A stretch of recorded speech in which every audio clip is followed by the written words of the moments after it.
Kasih karunia dan damai sejahtera dari Allah Bapa kita dan dari anaknya Tuhan Yesus Kristus menyertai kamu sekalian. Amin. Shalom, saudara-saudari, sahabatku yang terkasih di dalam nama Tuhan Yesus. Firman Tuhan yang menyapa kita hari ini, hari Kamis tanggal 21 Mei 2026, tertulis di dalam surat 1 Yohanes pasal 2 ayat 1.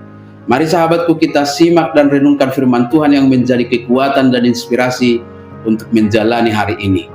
Demikian, anak-anakku, hal-hal ini kutuliskan kepada kamu, supaya kamu jangan berbuat dosa. Namun jika seorang berbuat dosa, kita mempunyai seorang pengantara pada Bapa, yaitu Yesus Kristus yang adil. Aleyak ka anaha ubahin husuraton tuhamu asa unang mardosa hamu. Molotung adong na mardosa, adong do pangudyat datu amay ima Yesus Kristus partigori. Demikian firman Tuhan.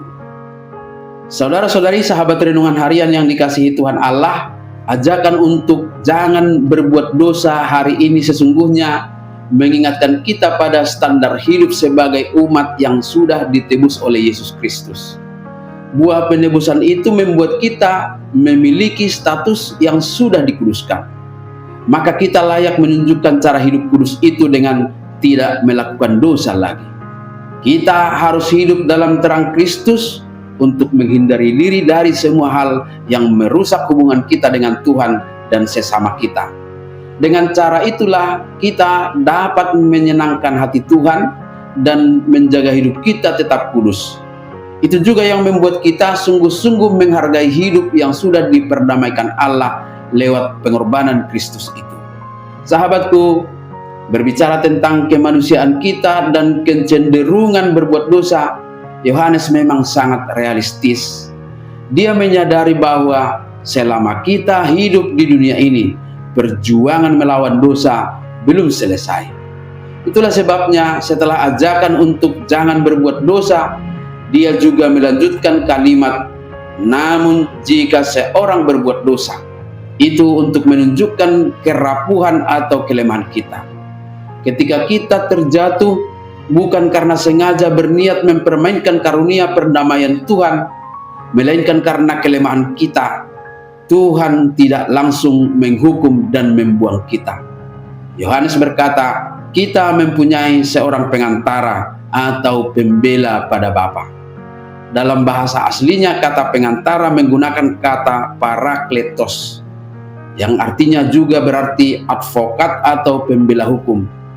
Ketika kita jatuh ke dalam dosa, Yesus Kristus sebagai parakletos kita tidak berdiri sebagai hakim yang menghukum, melainkan sebagai pembela yang maju demi kita.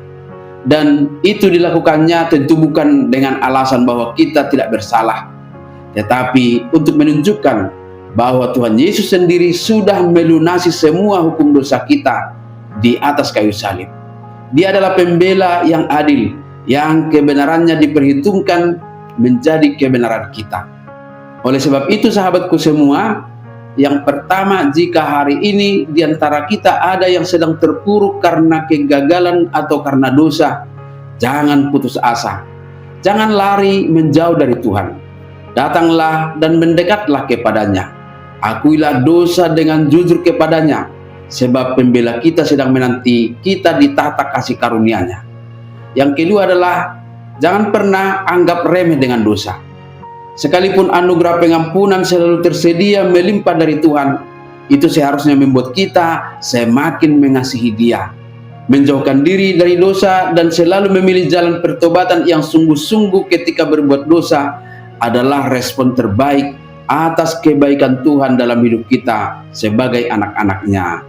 Amin. Selamat beraktivitas, Tuhan memberkati.